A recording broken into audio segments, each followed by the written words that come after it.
Hello there, Assalamualaikum. I'm Shira Abang Mansor and you're now watching English News at 5. The Ministry of Food Industry, Commodity and Regional Development hopes for a bigger allocation in the 2023 budget for it to abide by the assorted programs aimed at ensuring the chain of the country's food supply. According to its Minister, Datuk Seri Dr. Stephen Rundi Utom, this policy would be in line with policies involving the agricultural sector, which needed to be clearly formulated to ensure that Sarawak becomes a net food exporter by 2030. Stephen Rundi further stressed that Sarawak has a huge potential in becoming a net food exporter by 2030 due to its vast land, cheap electricity and expertise. However, he said that collective effort is needed to equip struggling farmers with commercial producers. We still need a lot of work to do, a lot of effort, collective effort from all the agencies, including state and federal government, so they will be able to improve the life and the livelihood of the farming community in Sarawak. Furthermore, he emphasized that modern and new agricultural approaches can be utilized so as to reduce dependence on imported products. At the same time, he hopes that the budget allocated can increase farmers' productivity and income simultaneously. Adding that the agriculture sector was one of the enablers of the state post-COVID-19 strategic development as a high-income society by 2030. It is always our hope for the federal government to be sensitive to our need. And we have planned and also we have submitted our budget accordingly. And I hope we're going to be helping especially the low-income group, people who are living the underprivileged, the have-nots and so on. He told reporters during a press conference at a hotel in Kuching after launching the annual grand meeting of the Sarawak Farmers Organisation PPNS on Wednesday. Previously, Minister Datuk Seri Wan Junaidi Tuanku Jaafar confirmed that the Budget 2023 tabling has been brought forward to October 7th, 3 weeks earlier than the originally scheduled date, October 28th. Forming a partnership is a common business strategy used among companies seeking to achieve a common goal or reach a targeted consumer market. As such, Deputy Minister of Food Industry, Commodity and Regional Development, Datuk Dr. Abdul Rahman Ismail, has called upon Sarawak's Farmers Association, PPNS, to collaborate with private agricultural companies in stimulating agropreneurship, adding that the lack of reliable access to markets is a major barrier to viable opportunities in agriculture and a potential deterrent for future businesses. He revealed that PPNS has already collaborated with 4 private-owned companies and will collaborate with 2 more by year-end. Kita telah pun menandatangani 4 perjanjian dengan syarikat swasta. Yang pertama adalah pengeluaran benih ikan tilapia. Yang kedua adalah untuk memberi perkhidmatan kepada peternak kecil ikan tilapia di Tasik Batang Air. Yang ketiga, kita telah pun menandatangan dengan syarikat Seahorse untuk pengeluaran udang putih di tanah milik PPN di Rampungan. Dan yang terakhir adalah untuk penternakan kerbau, pembiakan kerbau. Kita telah pun diberikan lesen untuk operate sebuah stesen pembiakan kerbau milik TVS Sarawak di Lawas. Dan 2 lagi pada tahun ini insyaAllah kita akan tantangan, yaitu untuk penghasilan makanan ikan, dan 1 lagi untuk mengendali 2 CPPC, collection processing and packaging center yang siap di Lawas dan di Limbang. He said the benefits of leveraging the private sector through multi-stakeholder partnerships and effective business models will be critical in the collective effort to address farmers' income, reduce extreme poverty, and promote food security. Technology has proved to be extremely useful in the agricultural sector. Hence, a comprehensive approach and intervention are needed to improve the income generation, food security, nutrition, and environment conservation. Minister of Food Industry, Commodity and Regional Development Sarawak, Datuk Seri Dr. Stephen Rundi Utom, stressed that farmers tend to stick to traditional methods in farming practices. As old habits die hard, changing people's mindsets needs concerted efforts, which is an uphill task. However, by having an adaptive mindset is the key to success for the ministry to undertake. Adopting technology into farming practices provides better yield and earnings. Do you still want to live the manner that you have been living all over the years?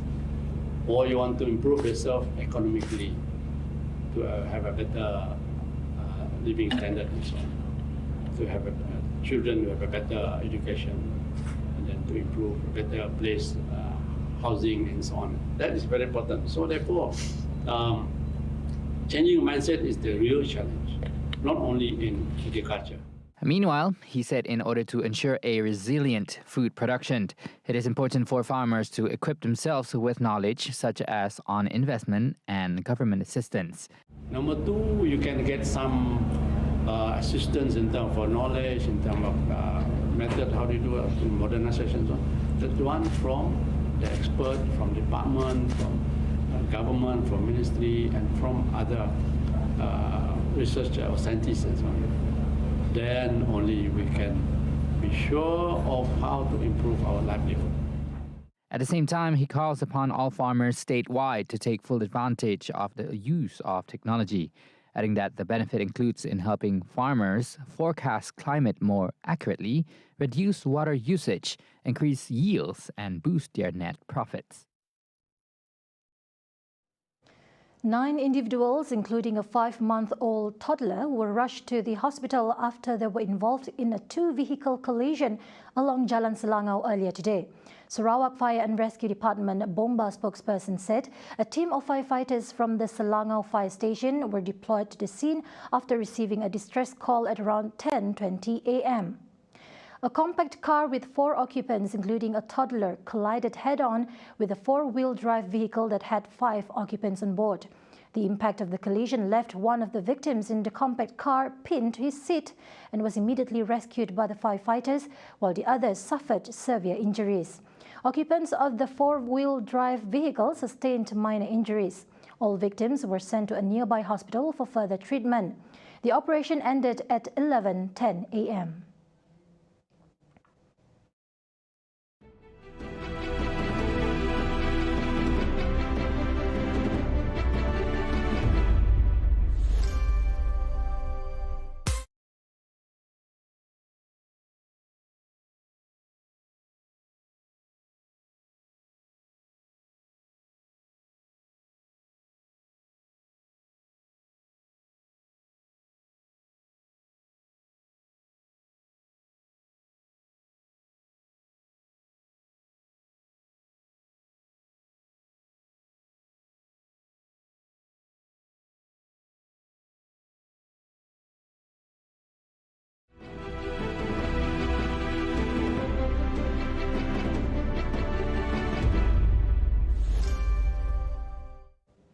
Welcome back.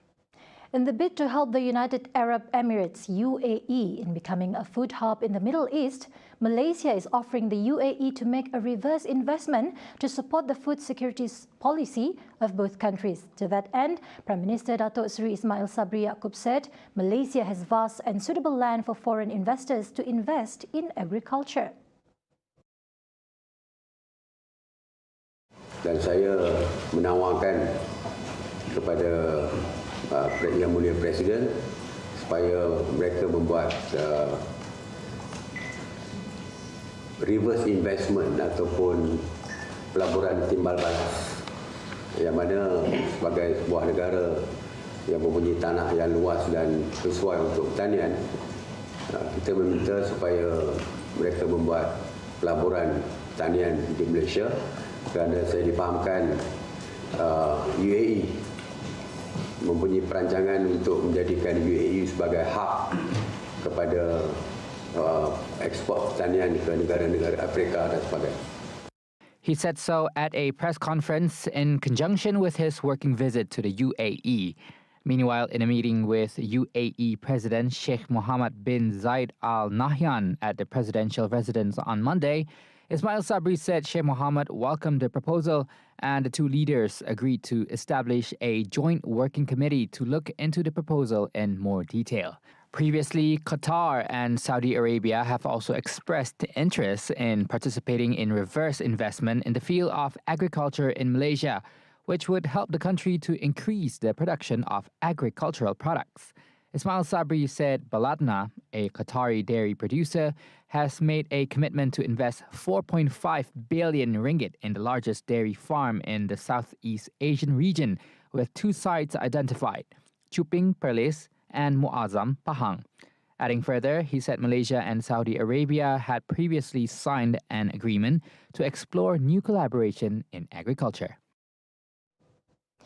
On a separate matter, Ismail Sabri hopes that the UAE will use its status as a non-permanent member of the United Nations UN Security Council to highlight international issues such as Palestine and Myanmar.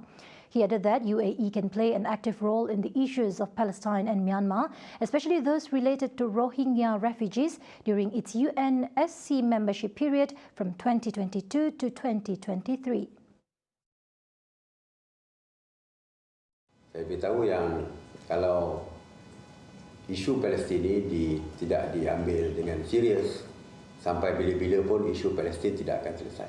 Saya cuma memberikan pandangan Malaysia. Saya maklumkan kepada Presiden bahawa saya dalam ucapan saya di Bangsa Bersatu, saya menekankan bahawa semua negara mesti secara jujur untuk menyelesaikan isu Palestin. Sebab saya tidak lihat kejujuran dunia dari segi soal penyelesaian isu Palestin. Additionally, he also expressed hope that other Muslim countries would share a similar view on the Palestinians' issues. Employers are required to wait for the arrival of the new foreign workers at the KL International Airport, KLIA, to ensure that they have a legitimate employer. On top of that, they are also required to manage the documentation of the workers and verify that they are indeed the employers of the workers concerned. Immigration Director General Datuk Seri Khairul Zaimi Daud in a statement said that the Immigration Department's regulations give employers a period of 6 hours to receive their foreign workers at KLIA. However, in certain circumstances, that period can be extended. Adding further, he said that the foreign workers in question will not be released until the actual employer, as in the application, arrives at KLIA to receive them. This regulation aims to ensure that all foreign workers have legitimate employers.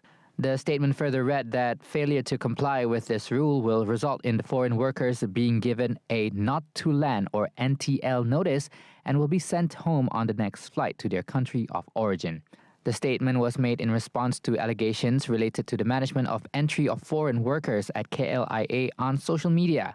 Earlier, a post on Facebook had questioned the action of sending back foreign workers who were not picked up after 6 hours of arriving at KLIA, and allegations were made that the Immigration Department did not want to take responsibility in the event of a delay. According to Khairul Zaimi, since the reopening of the national borders, the Immigration Department has managed the entry of new foreign workers totaling 98,079 from April 1st to September 26th. And those were the updates on TVS News at 5. I'm Shira Abang Mansur. Thank you for watching.